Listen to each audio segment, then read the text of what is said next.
Hello, everybody. My name is Eric Jones, And my name is Leah Jones. and welcome to a very special edition of our Jingle Jolly Jam.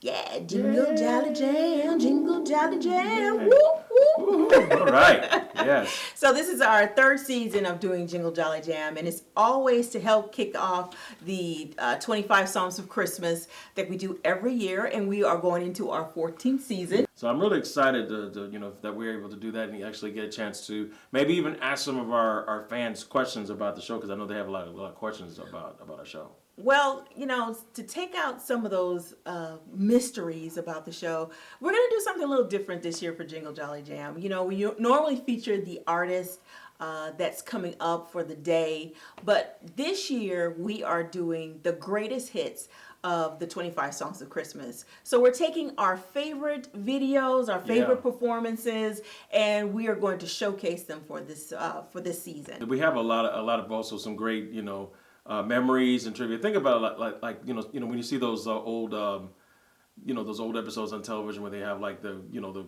greatest moments from each episode or whatever it is. So it always kind of brings back that memory and there's nostalgia for all of our fans out there. So I get the awesome task to interview my brother. So I have my nifty cards right here. Yeah, absolutely. Thank you. Appreciate it. Okay, can't wait.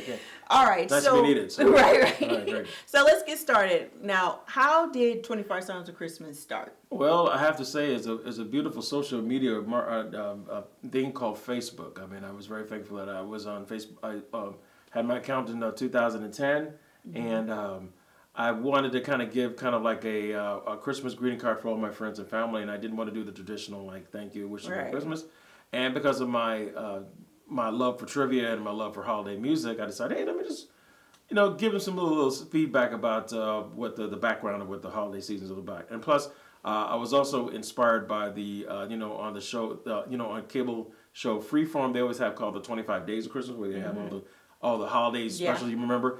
Well, I want to do the 25 Songs of Christmas, so that's how it came about, just those different songs. So if anybody knows Eric, they know that he is a trivia king, and he loves Christmas. He loves the holidays, but he really loves Christmas.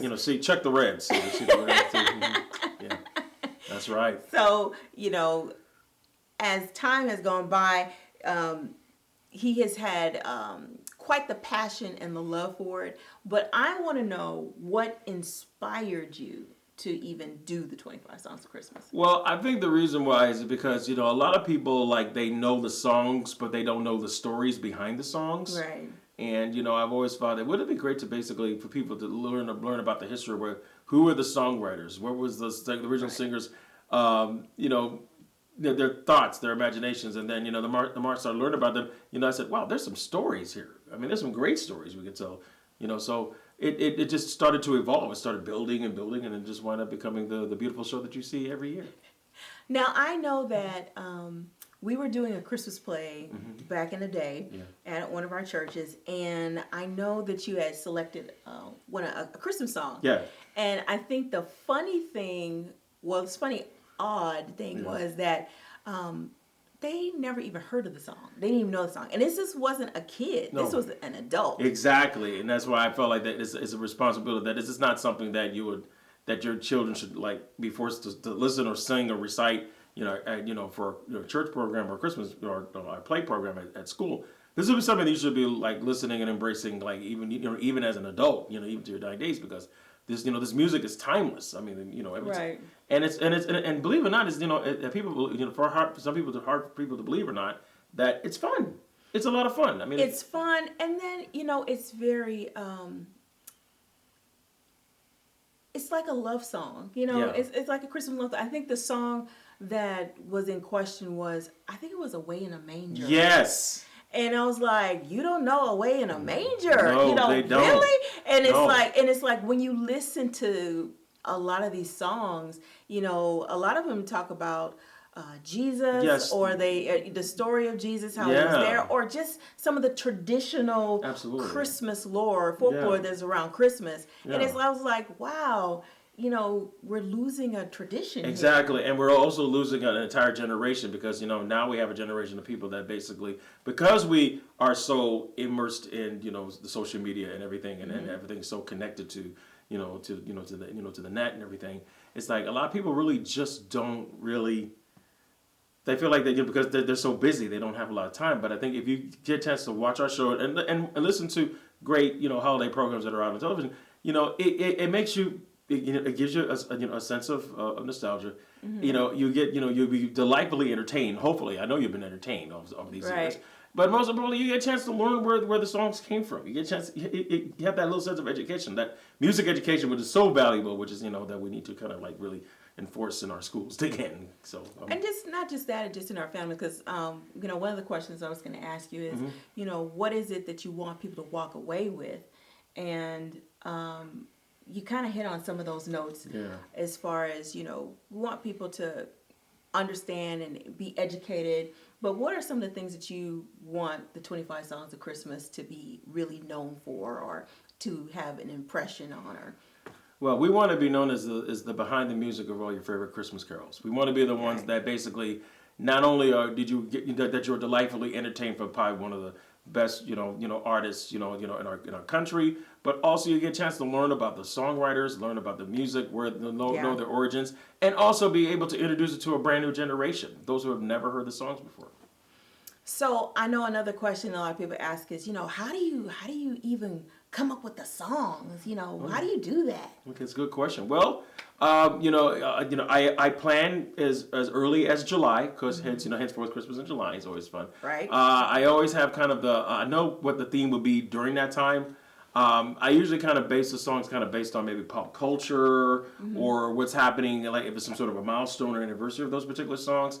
And sometimes, if it's maybe a particular celebrity or somebody, that has some significant, features in the news or what have not. Like anniversary. Yeah, anniversary. Yeah, things like that. But most importantly, I try to make sure that each of the songs that we do is not repeated because I think the biggest problem with a lot of the I love our radio formats right now where they do like the 24-hour Christmas things, which I love, by the way, and I can't wait for it again.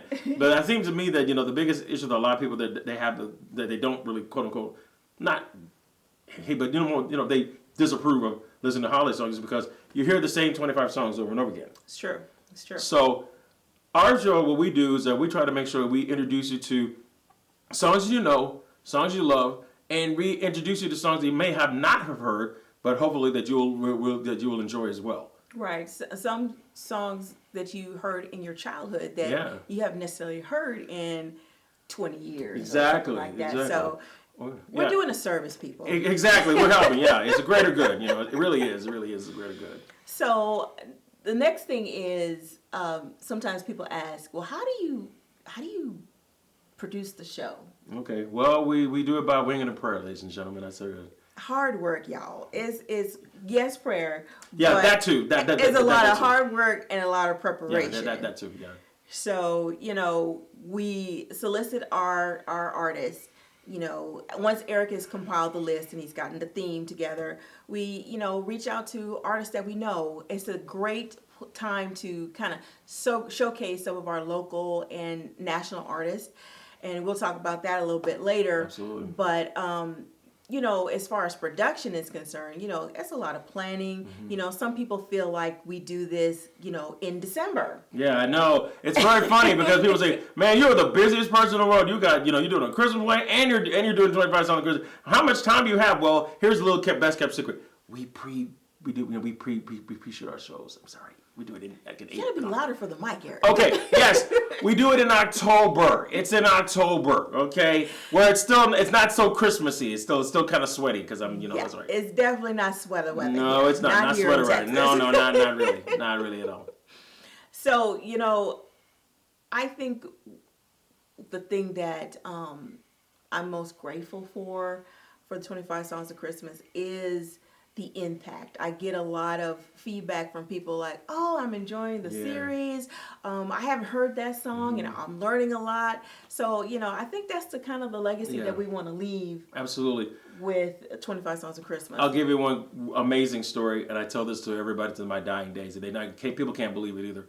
One year we did the song "Do They Know It's Christmas" is by the group Band Aid. They released in 1984. The man who co-wrote the song was Sir Bob Geldof, and I just did it because it was the 30th anniversary. We did it in 2014. We thought it was important to do that and talk about that song. Can you believe that I actually got an actual post from Sir Bob Geldof saying thank you so much for introducing our song? See, that's pretty cool. That's pretty cool. I'm not making it up, and he actually happened. I was like, wow. And that's happened with another song Yes. that we had too. Yes, it was. It was with Santa. It was Santa Baby, believe it or not. Right. And Kit Shapiro, who was the daughter of Eartha Kitt, saw the post of it, and she said, "I absolutely love it. Thank you for doing that." I mean, you can't believe how much of an impact it has for it makes people smile, but it helps build legacies for families, because it's like my parents did this, Right. and I'm teaching my next generation about it, and you're actually just exposing it to a new generation of people. So I think one of the things that we want to leave is for people to have joy. absolutely, We want to live joy. Yeah. Bring back great memories or create some great memories. Absolutely. That's what it's all about. I mean, that's one thing I love about holiday music. It brings people together. I've heard that expression, but it's absolutely true. And I stand by it. Absolutely. Yeah.